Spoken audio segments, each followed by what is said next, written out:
اعوذ باللہ من الشیطان الرجیم، بسم اللہ الرحمن الرحیم۔ جن مسلمان گھروں میں عورتیں روزانہ سورۃ اللقمان کی یہ ایک بابرکت آیت پڑھنے کا اپنا معمول بنا لیتی ہیں، دنیا جہان کی تمام نعمتیں خود چل کر ان کے گھروں میں آتی ہیں۔ اس ایک آیت کا معجزہ دیکھ کر آپ بھی حیران ہو جائیں گے۔ یہ عمل کرنے والوں کی زندگی بدل جاتی ہے۔ معزز بھائیوں اور بہنوں، ذرا سوچئے کہ معاذ بن جبل رضی اللہ تعالی عنہ کو کیسا لگا ہوگا جب انہوں نے رسول علیہ الصلاۃ والسلام کو یہ فرماتے ہوئے سنا کہ معاذ، اللہ کی قسم میں تم سے محبت کرتا ہوں، اور عبداللہ ابن عباس رضی اللہ تعالی عنہ کو کیسی خوشی ہوئی ہوگی جب رسول اللہ صلی اللہ علیہ وسلم نے انہیں گلے لگا کر فرمایا کہ اے اللہ، اسے قرآن سکھا دیجئے۔ علی ابن ابی طالب رضی اللہ تعالی عنہ کیا سوچتے ہوں گے جب انہوں نے رسول علیہ الصلاۃ والسلام کو یہ فرماتے ہوئے سنا کہ میں کل ضرور جھنڈا ایک ایسے شخص کے حوالے کروں گا جو اللہ اور اس کے رسول سے محبت کرتا ہے اور اللہ اور اس کا رسول بھی اس سے محبت کرتے ہیں، اور پھر جب انہیں معلوم ہوا ہوگا کہ وہ تو یہ خود ہیں۔ یا سعد بن ابی وقاص رضی اللہ تعالی عنہ کے ہاتھوں میں تو بجلی دوڑ گئی ہوگی جب رسول علیہ الصلاۃ والسلام نے ان سے فرمایا ہوگا، اے سعد، تیر چلا، میرے ماں باپ تجھ پر قربان۔ اور ناظرین، عثمان بن عفان رضی اللہ تعالی عنہ کے کیا جذبات ہوں گے جب انہوں نے تبوک کی جنگ کے لیے جانے والی فوج کو مکمل سامان فراہم کیا تو رسول اللہ صلی اللہ علیہ وسلم نے فرمایا، عثمان نے آج جو کچھ کیا ہے اس کے بعد کچھ بھی اسے نقصان نہیں پہنچائے گا۔ یا پھر ابو موسیٰ اشعری رضی اللہ تعالی عنہ نے پھر قرآن کی تلاوت کیسے کی ہوگی جب رسول اللہ صلی اللہ علیہ وسلم نے فرمایا، کاش تم مجھے اس وقت دیکھ لیتے جب میں کل تمہاری تلاوت سن رہا تھا۔ اور سائب بن یزید رضی اللہ تعالی عنہ کیا ہی سوچتے ہوں گے کہ جن کے سر کے بالوں کو رسول اللہ صلی اللہ علیہ وسلم نے چھوا تو صرف وہی سیاہ رہ گئے، جبکہ ان کے باقی بال بڑھاپے میں سفید ہو گئے۔ اور انصار کی خوشی کا کیا عالم ہوگا جب رسول اللہ صلی اللہ علیہ وسلم نے ان سے فرمایا کہ اگر تمام لوگ ایک راستے پر چلیں اور انصار دوسرے پر تو میں انصار کا راستہ اختیار کروں گا۔ اور انصاری صحابہ کرام رضی اللہ تعالی علیہم اجمعین کیسا فخر محسوس کرتے ہوں گے جب اللہ کے نبی صلی اللہ علیہ وسلم نے ان کے بارے میں فرمایا کہ ایمان کی علامت انصار سے محبت ہے اور نفاق کی علامت ان سے دشمنی ہے۔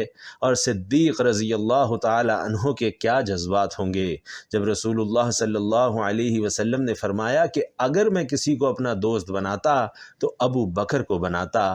اما عائشہ رضی اللہ تعالی عنہا کا دل تو دھڑکنا ہی بھول گیا ہوگا جب رسول اللہ صلی اللہ علیہ وسلم نے ان کے نام کے ساتھ جواب دیا جب ان سے پوچھا گیا کہ آپ صلی اللہ علیہ وسلم کو سب سے زیادہ محبوب کون ہیں، اور بلال بن رباح رضی اللہ تعالی عنہ کے آنسو کیا تھم گئے ہوں گے جب رسول کریم صلی اللہ علیہ وسلم نے ان سے فرمایا کہ اے بلال، مجھے وہ عمل تو بتاؤ جس سے تم سب سے زیادہ امید رکھتے ہو، کیونکہ میں نے جنت میں اپنے سامنے تمہارے جوتوں کی آواز سنی۔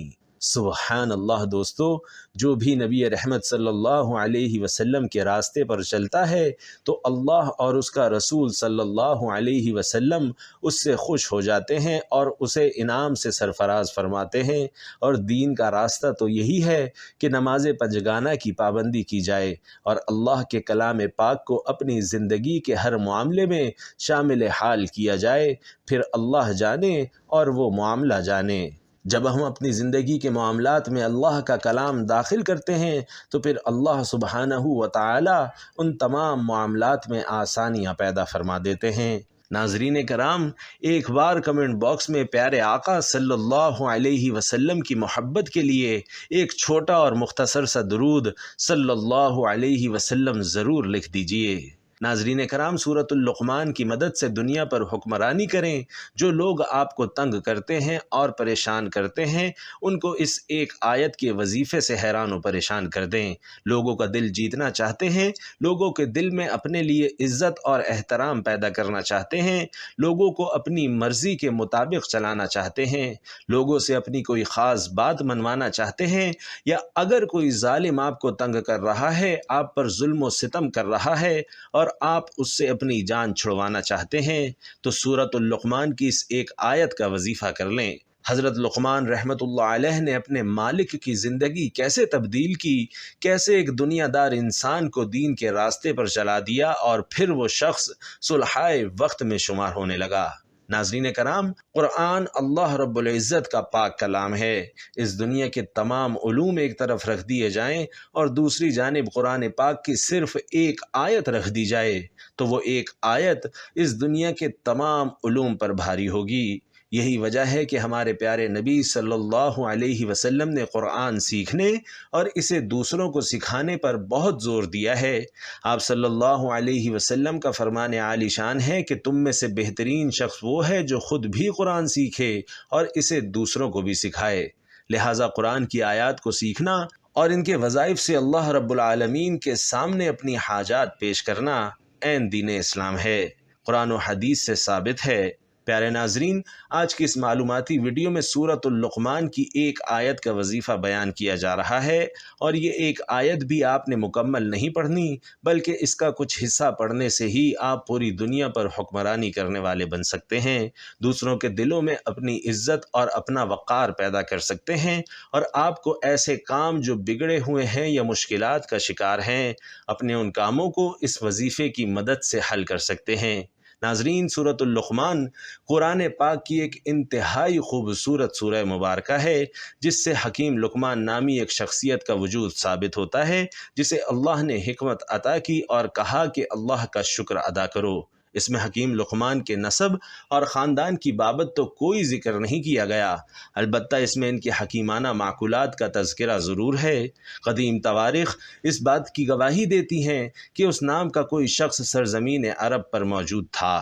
قصص القرآن میں حکیم لقمان کا زمانہ 3000 قبل مسیح قرار دیا گیا ہے، لیکن بعض مفسرین اور مورخین انہیں حضرت داؤد علیہ السلام کا مصاحب بتاتے ہیں۔ اس طرح ان کا زمانہ تقریباً 1100 قبل مسیح کے لگ بھگ بنتا ہے۔ بہرطور اہل عرب حکیم لقمان کو ایک مشہور شخصیت تسلیم کرتے ہیں اور صحیفہ لقمان کے نام سے ان کے حکیمانہ اقوال کو قدر و منزلت کی نگاہ سے دیکھتے ہیں۔ ابن جریر، ابن کثیر اور سہیلی جیسے مستند مورخین کی رائے ہے کہ مشہور لقمان حکیم افریقی نسل کے تھے اور عرب میں ان کی آمد بحیثیت غلام ہوئی تھی۔ ابن کثیر کے بقول لقمان نبی نہیں تھے اور نہ ان پر کوئی وحی نازل ہوئی۔ قرآن مجید کی کسی صورت میں بھی ایسا کوئی اشارہ موجود نہیں جو لقمان کے نبی یا رسول ہونے پر دلالت کرتا ہو۔ البتہ ابن اسحاق نے وہب بن منبع کی روایت سے حضرت ابن عباس کا یہ قول نقل فرمایا ہے کہ وہ نبی تھے مگر رسول نہیں تھے، لیکن ناظرین، بیشتر علماء کرام اس قول سے اتفاق نہیں کرتے۔ روض العنف اور تفسیر ابن کثیر میں لقمان کا شجرہ نسب موجود ہے۔ حکیم لقمان کی دانائی ضرب المثل ہے۔ کہتے ہیں کہ وہ ایک دفعہ کہیں جا رہے تھے کہ سڑک کے کنارے ایک مسافر کو بیٹھے دیکھا۔ مسافر نے حکیم لقمان کو آتے دیکھا تو دریافت کیا، کیوں جناب، کیا آپ بتا سکتے ہیں کہ میں یہاں سے شہر کتنی دیر میں پہنچ جاؤں گا؟ حکیم لقمان نے مختصر سا جواب دیا کہ بھائی اپنی راہ لو۔ مسافر نے دوبارہ عرض کیا، جناب والا، آپ نے شاید میرا سوال نہیں سنا، میں تھکا ماندہ مسافر ہوں اور یہ پوچھ رہا ہوں کہ یہاں سے شہر کتنی دور ہے اور میں وہاں کتنی دیر میں پہنچ جاؤں گا۔ حکیم لقمان نے پھر وہی جواب دیا کہ میاں، کہہ تو رہا ہوں اپنی راہ لو۔ مسافر سمجھا کہ یہ ضرور کوئی پاگل ہے اور پھر اس نے کوئی سوال نہیں کیا اور شہر کے لیے چل پڑا۔ ابھی وہ تھوڑی ہی دور گیا ہوگا کہ حکیم لقمان نے زور سے آواز دی، سنو، شام سے پہلے تم شہر پہنچ جاؤ گے۔ مسافر رک گیا اور واپس آ کر دریافت کیا، بہت خوب، جب پوچھ رہا تھا تب تم نے کوئی جواب نہ دیا، اور اب جب جواب سے مایوس ہو کر میں چل پڑا تو تم چیخ کر جواب دے رہے ہو۔ بھلا یہ کیا بات ہوئی؟ حکیم لقمان نے سادگی سے جواب دیا کہ بھائی، پہلے تو تم بیٹھے تھے اور مجھے کچھ پتہ نہیں تھا کہ تمہاری چلنے کی رفتار کیا ہے۔ اب جو تمہیں چلتے دیکھا تو میں نے اندازہ لگا لیا کہ شہر تک پہنچنے میں تمہیں کتنا وقت لگے گا۔ ناظرین، حکیم لقمان کے بارے میں کہا جاتا ہے کہ آپ کی دانش مندی مسلم تھی۔ آپ کے آقا نے آپ کو بیچنے کے لیے پیش کیا تو ایک آدمی جو کاشتکار تھا اس نے آپ کو خرید لیا اور اپنے ساتھ گھر لے گیا۔ آپ سارا دن اس کی خدمت میں مصروف رہے حتیٰ کہ رات آ گئی۔ جب آپ نے عشاء کی نماز پڑھی تو آپ کا آقا سو گیا، لہٰذا آپ ایک خالی کمرے میں تشریف لے گئے اور نماز ادا کرنے لگے۔ جب رات ایک پہر بیت چکی تو آپ نے اپنے آقا سے کہا، میرے آقا، بہشت کو آراستہ کر دیا گیا ہے اور جہنم کو بھڑکا دیا گیا ہے۔ جو شخص اخروی نعمتوں کو حاصل کرنا چاہتا ہے وہ اتنا زیادہ سویا نہیں کرتا۔ مالک نے جواب دیا، اے غلام، چلے جاؤ، میرا رب بڑا غفور الرحیم ہے۔ یہ کہہ کر وہ پھر سو گیا اور حضرت لقمان اپنی جگہ واپس آ گئے اور پھر نماز میں مشغول ہو گئے۔ جب رات کا دوسرا پہر بھی گزر گیا تو پھر اپنے آقا کے پاس آئے اور اسے ہلا کر کہنے لگے کہ میرے آقا، جو وقت گزر گیا وہ گزر گیا، اب بھی اٹھ جاؤ اور باقی وقت میں رب کی رحمت طلب کر لو اور توشہ آخرت تیار کر لو، کیونکہ تھوڑی ہی دیر بعد تجھے آخرت کے سفر پر روانہ ہونا ہے۔ اب کی بار بھی مالک نے وہی جواب دیا کہ اے غلام، چلے جاؤ، مجھے سونے دو، میرا رب بڑا غفور الرحیم ہے، نہایت مہربان ہے۔ حضرت لقمان پھر اپنی جگہ واپس آ گئے اور نماز ادا کرنے لگے کہ رات کا تیسرا پہر بھی بیت گیا اور صبح ہونے کے قریب ہو گئی۔ تو پھر آپ واپس اپنے مالک کے پاس گئے اور کہا، میرے آقا، اب تو پرندے بھی اپنے گھونسلوں سے نکل کر ذکر میں مشغول ہو چکے ہیں اور بیابانوں میں جنگلی درندے بھی اپنے ٹھکانوں کو چھوڑ کر اللہ کی حمد و ثنا میں مصروف ہیں۔ آپ بھی اپنے رب کی بارگاہ سے جو مانگنا چاہتے ہیں اس کے لیے یہ بہترین وقت ہے۔ مالک نے جواب دیا کہ اے غلام، مجھے کچھ دیر اور سونے دو، میرا رب بڑا غفور الرحیم اور مہربان ہے۔ حضرت لقمان ناظرین پھر اپنے واپس چلے گئے اور صبح کی نماز ادا کرنے لگے اور صبح کے بعد اپنے اوراد میں مصروف ہو گئے کہ اتنے میں آپ کا آقا بھی بیدار ہو گیا۔ اس نے حضرت لقمان کو 10 سیر جو کے دیے اور کہا کہ جاؤ ان کو زمین میں کاشت کرو۔ حضرت لقمان وہ جو لے کر اپنے پڑوسی کے پاس گئے اور اس کو جو دے دیا اور اس کے بدلے کچھ باجرہ لیا اور زمین میں باجرہ کاشت کر دیا۔ کچھ عرصے بعد وہ باجرہ اگایا تو لقمان اور ان کا مالک زمین میں چکر لگانے گئے۔ جب اس نے زمین میں باجرہ اگا دیکھا تو کہنے لگا کہ اے لقمان، میں نے تو تجھے کہا تھا کہ زمین میں جو بونا ہے، لیکن تو نے باجرہ کیسے بو دیا؟ حضرت لقمان نے کہا کہ میرے آقا، میرا رب بڑا غفور الرحیم ہے، یعنی وہ چاہے تو زمین میں بویا ہوا باجرہ جو میں تبدیل کرنے پر قادر ہے۔ مالک نے کہا، تو نے درست کہا ہے، لیکن جب تو زمین میں باجرہ بوئے گا تو پھر اس میں سے جو کیسے نکلے گا؟ تو ناظرین، حضرت لقمان نے بڑا دلچسپ جواب دیا۔ انہوں نے کہا کہ بالکل اسی طرح میرے آقا، جب آپ غافلوں کی طرح پڑے سوتے رہیں گے تو صالحین کے درجات کو کیسے پا سکیں گے؟ ناظرین، حکیم لقمان کی اس بات کا ان کے مالک پر ایسا گہرا اثر ہوا کہ جیسے اس کی زندگی ہی بدل گئی۔ اس نے دنیا داری سے رغبت بھلا دی اور احکام الہی پر مامور ہو گیا۔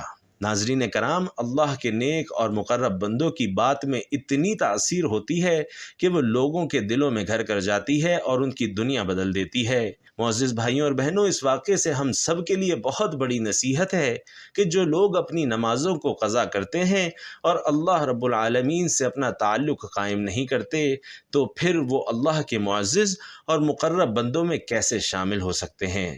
لہٰذا اللہ رب العالمین سے اپنا تعلق مضبوط کرنے کے لیے نماز اور تلاوت کلام پاک کی رسی کو مضبوطی سے تھام لینا چاہیے۔ پیارے ناظرین، ہمارے بہت سے بھائی اور بہنیں ایسی ہیں کہ جن کو اپنی زندگی میں بہت ساری مشکلات کا سامنا رہتا ہے۔ کاروباری لوگ تنگ اور پریشان کرتے ہیں، گھریلو پریشانیاں ہیں، ساس سسر کی پریشانیاں ہیں، یا ایسے حاسدین زندگی میں موجود ہیں جو آپ کے ہر کام میں رکاوٹ ڈال دیتے ہیں۔ الغرض دوسرے لوگوں سے کسی بھی قسم کی پریشانی ہے تو اس کے حل کے لیے سورہ لقمان کی آیت نمبر 20 کے ایک حصے کی تلاوت کرنے سے وہ پریشانی مکمل حل ہو جاتی ہے۔ اس وظیفے کا مکمل طریقہ یہ ہے کہ سب سے پہلے باوضو حالت میں 3 مرتبہ درود ابراہیمی پڑھیں۔ درود ابراہیمی ثواب کی نیت سے ایک بار میرے ساتھ بھی پڑھیے گا۔ اللہم صلی علی محمد وعلی آل محمد کما صلیت علی ابراہیم وعلی آل ابراہیم انک حمید مجید۔ اللہم بارک علی محمد وعلی آل محمد کما بارکت علی ابراہیم وعلی آل ابراہیم انک حمید مجید۔ ناظرین، 3 بار درود ابراہیمی پڑھنے کے بعد سورہ لقمان کی آیت نمبر 20 کا ایک حصہ پڑھیں، جو کہ یہ ہے ان اللہ سخر لکم ما فی السماوات وما فی الارض۔ تلاوت دوبارہ سماعت فرما لیجئے۔ آیت نمبر 20 کا یہ حصہ ہے ان اللہ سخر لکم ما فی السماوات وما فی الارض، اور اس کا ترجمہ یہ ہے کہ بے شک اللہ نے جو کچھ آسمانوں میں ہے اور جو کچھ زمین پر ہے سب کو تمہارے تابع کر دیا ہے۔ ناظرین، آیت کے اس حصے کو آپ نے 41 مرتبہ پڑھنا ہے اور اس کے بعد پھر سے 3 بار درود ابراہیمی پڑھ کر اپنے ہاتھوں پر پھونک مارنی ہے اور اپنے چہرے اور سر پر ہاتھ پھیر لینے ہیں۔ ہاتھوں کے ساتھ ساتھ اپنے پورے جسم پر پھونک مار لیں اور اس کے ساتھ ہی پانی پر دم کر کے اسے بھی پی لیں۔ یہ عمل کم سے کم 7 دن تک لگاتار کریں، اور اگر اسے اپنا ہر روز کا معمول بنا لیں تو یہ بہت ہی زبردست عمل ہے۔ مختصر سا عمل ہے، آپ کسی بھی نماز کے بعد کر سکتے ہیں۔ جیسے جیسے آپ یہ عمل کریں گے تو آپ خود دیکھیں گے کہ کس طرح سے لوگ آپ کو عزت اور احترام دینا شروع ہو جائیں گے۔ وہی لوگ جو آپ سے حسد کرتے تھے اور آپ کو دیکھ کر منہ چڑھاتے تھے، خواہ وہ قریبی رشتہ دار ہوں یا کوئی کاروباری افراد ہوں، کوئی شریک والے رشتہ دار ہوں یا کوئی کاروباری شراکت دار ہوں، چند ہی دنوں کے عمل سے انشاءاللہ وہ آپ کو خصوصی توجہ دینے لگیں گے، آپ کی گفتگو کو سننے لگیں گے اور آپ کی ہر بات تسلیم کرنے لگیں گے۔ الغرض، آپ جس شخص سے بھی جو بھی کام لینا چاہتے ہیں وہ منوان خوشی خوشی آپ کی ہر بات ماننے کے لیے تیار رہے گا۔ جان لیجئے کہ یہ عمل ہرگز معمولی نہیں ہے، کلام پاک سے لیا گیا مجرب اور خاص الخاص عمل ہے۔ اس عمل کو ہرگز معمولی نہ سمجھیے گا اور خاص توجہ اور خاص یقین کے ساتھ اس عمل کو کرنا شروع کر دیجئے۔ انشاءاللہ دیکھتے ہی دیکھتے آپ کے حالات بدلنے لگیں گے، تمام بگڑے کام اللہ کی رضا سے حل ہونے لگیں گے۔ اللہ تبارک و تعالی سے دعا ہے کہ نیکی کی بات کو سننے، سمجھنے اور اس پر عمل کرنے کی طاقت اور توفیق ہم سب کو مرحمت فرمائے۔ میرا سنانا اور آپ کا سننا اپنی بارگاہ میں قبول و منظور فرمائے، آمین یا رب العالمین۔